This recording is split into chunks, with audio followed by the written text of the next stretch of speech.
Usually, when asked what do I want for Christmas, I say books, and I give a list of books.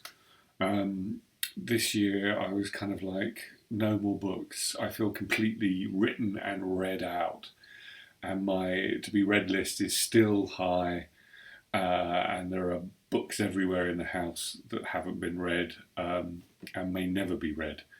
And I almost want to kind of a clearing out, not a kind of physical clearing out, but a kind of mental clearing out this year,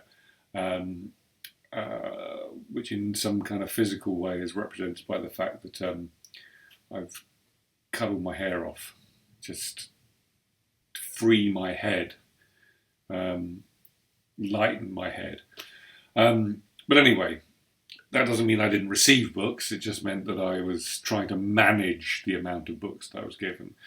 Actually, I was given, and so these books arrived sort of before Christmas, at Christmas, and around Christmas. Okay, so what did I, and some I asked for, and some were inspired gifts.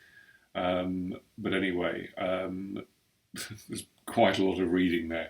First book is by, it's called The Craftsman, and it is by, what's his name?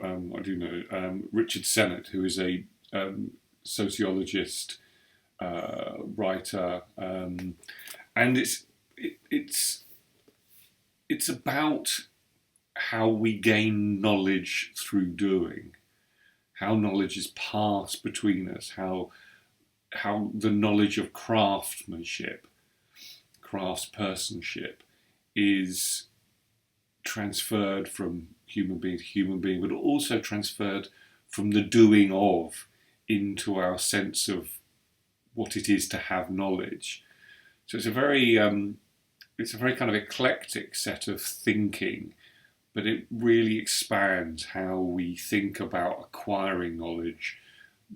You know, both in the terms that we often think about acquiring knowledge about being taught or reading, but in many ways it's a purely mental activity, and this tries to suggest that it is as much a physical activity.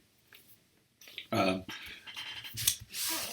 very large book called Revolutionary Ideas: An Intellectual History of the French Revolution from the Rights of Man to Robespierre, by the American scholar Jonathan Israel. I've read and never finished quite a lot of his very large work on, in a 4-volume work on the Enlightenment, but I'm slightly obsessed by the French Revolution in the sense of the fact that it's still somehow seen as this incredibly important moment of good in recent political or modern political history, when I can't see it really being of any good whatsoever. And there's a thinker, which I'm going to talk to in a minute, who would agree that it essentially promoted two things. That reason alone could create a better world and should be pursued, and that somehow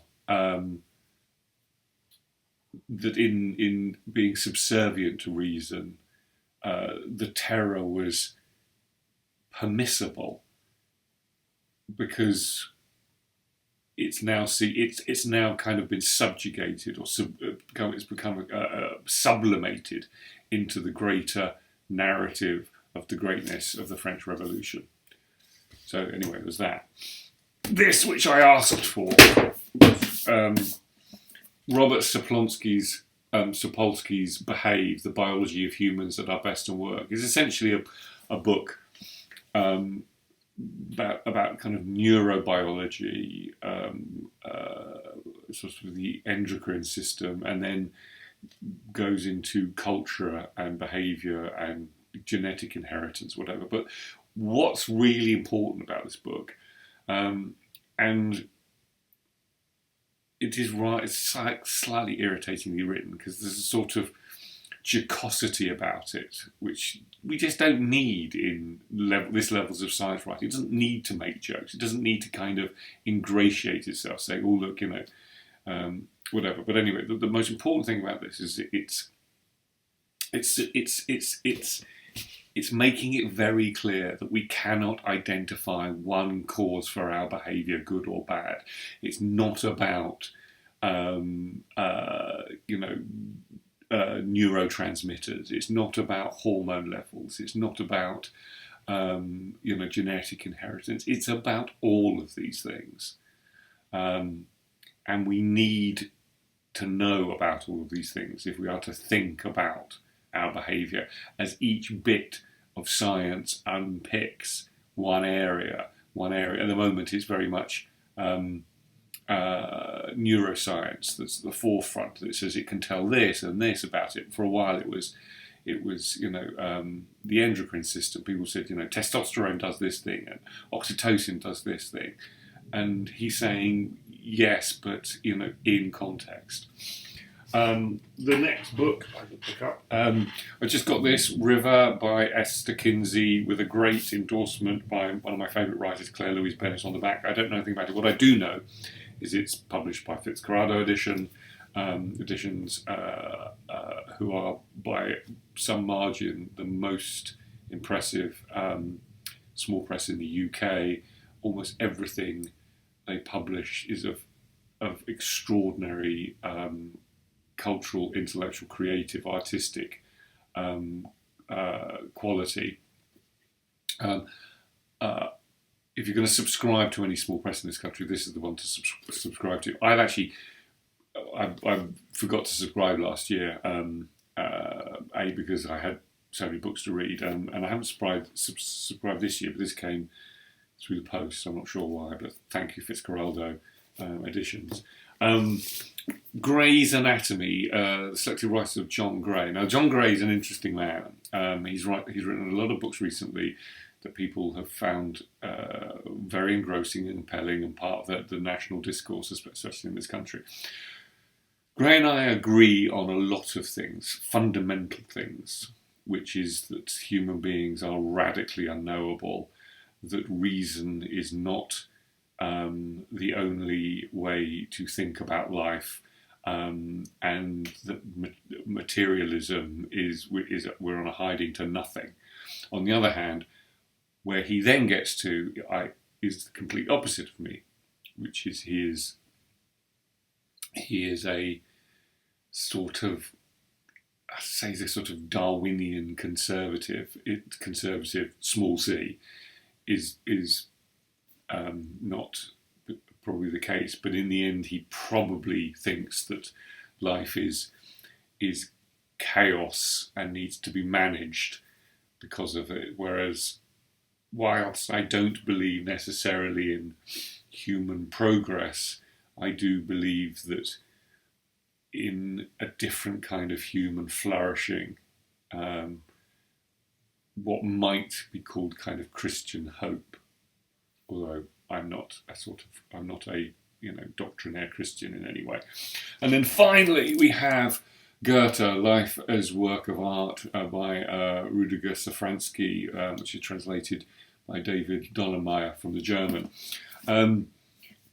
Obviously, Goethe is one of the great Europeans of a stature equal to who could have Michelangelo, Shakespeare, Descartes, whatever. But in a sense, he was one of these sort of Europeans who was at that moment of history where he could sort of know anything. So sort of a kind of not Newton, who's the other guy, Francis Bacon, in the sense that he did many things, and so it's easy to miss Goethe because you could go to a couple of the novels and the plays, or you could go to his his analytical writing or his essays, and you can whatever. So I think what I need in order to sort of spend some time with Goethe, and I've been looking for a biography for a long time,